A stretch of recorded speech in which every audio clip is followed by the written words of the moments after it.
In your 38 years as a judge, is there a certain case that you still think about today? I get upset even thinking about it. I felt crumbles at that moment. I've never forgotten that. To this day, and I was on the bench for 38 years, I still think of that case.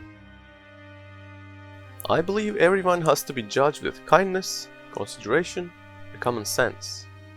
Judge Frank Caprio. In this video, we will dive into his philosophy and how he became the world's nicest judge. That we watch on social media. I am that judge. As the son of an Italian-American family, Frank Caprio's story began in the vibrant streets of Providence, Rhode Island, back in 1936. Throughout his life, he was always referred as the fair and kind-hearted boy that everyone loved. He grew up in a household where fairness and compassion were secret ingredients of family gatherings. I had a great role model to help guide me. My father, Antonio, was a strong, inspiring man. He was an immigrant from Italy who came here with $7 in his pocket and never went beyond the 7th grade.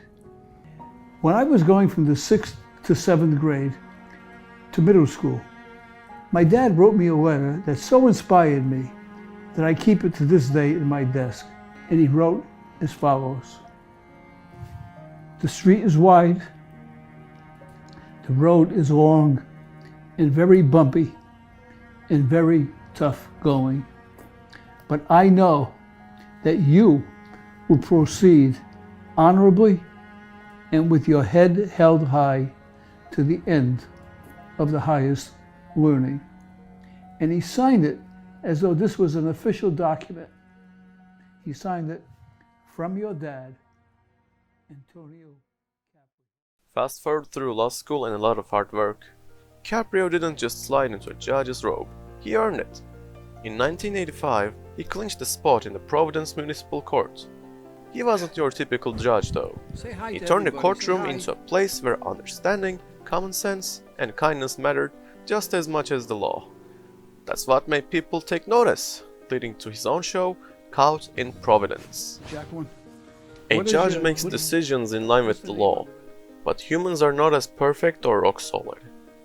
Humans have emotions, so does the Judge Frank Caprio, whose heart outweighed the law books. His journey from a rookie lawyer to a TV sensation on Caught in Providence wasn't just about cases. To be honest? Yes. Who's this? Oh, that's my dad.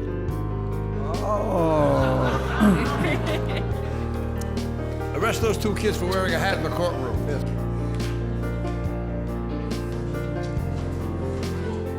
Katie, that's all?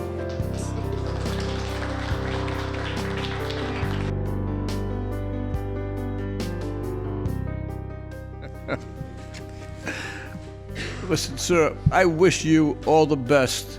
I wish the best for your son, and I wish you good health, and your case is dismissed. Good luck to you, and God bless you. Thank you.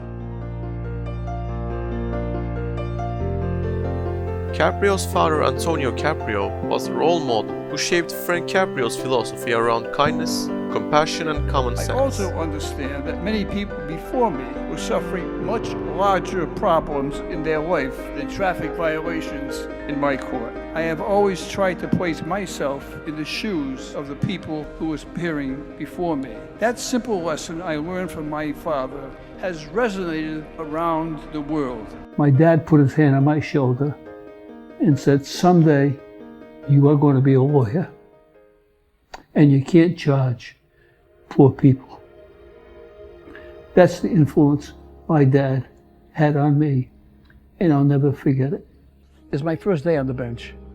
I was on the bench, and I asked my dad, who was maybe the most decent man I ever met in my life. After court, my dad comes in, and I said, "Dad, how did I do?" He said, "Frank, that woman." "What woman, Dad?" "That woman who had 3 kids." He says, "You find her." I said, "Dad, she was arrogant, she was rude." I said, "I really had no choice." He said, "She was scared.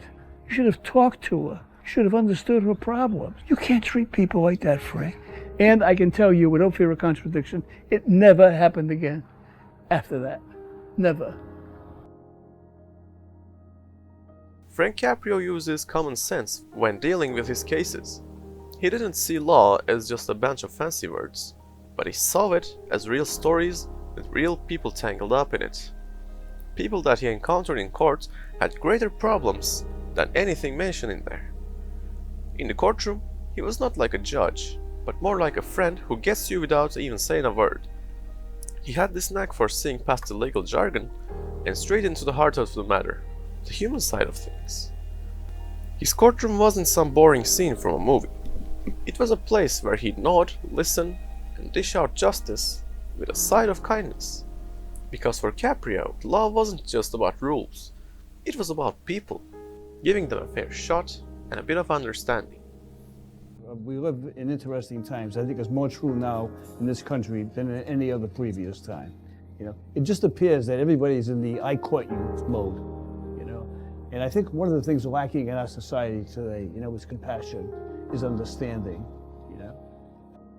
That day she woke up with 102 fever, so we gave her some Powerade and some Benadryl. So I just rushed. Yeah, Not gonna lie. First of all, it's not going to go on your driving record. Okay. Whatever monies you have, I think you should spend on your kids. I think that's the element that really excites people about our program. I could adhere to the strict letter of the law on every case, which means that everybody would leave, even people who don't have the money, would leave with a big fine, their license would be suspended, a mother of 4 would end up driving on a suspended license.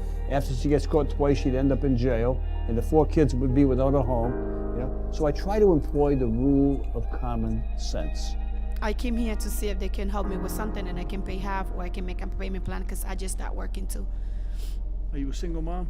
Yes, I'm a single mom. My husband left my house. He left. Yes. I'm going to say again that I am so impressed by your attitude. You have a healthy attitude. You're a great mom and you're a great person. Thank you. And you're talking about helping other people when you yourself need help. And I know that you haven't had an opportunity for many people to extend financial help to you. So I'm going to fine you $200. God, thank you. But you're not going to pay it. Common sense many times means compassion. And it's very, very, I feel vindicated, and it's very heartwarming for me. When I see people look at it and they agree with it. He believed in fairness, sure, but more than that, he believed in treating everyone who stepped into his world with respect and empathy. His legacy is showing us that the law can have a heart. Thank you for everything.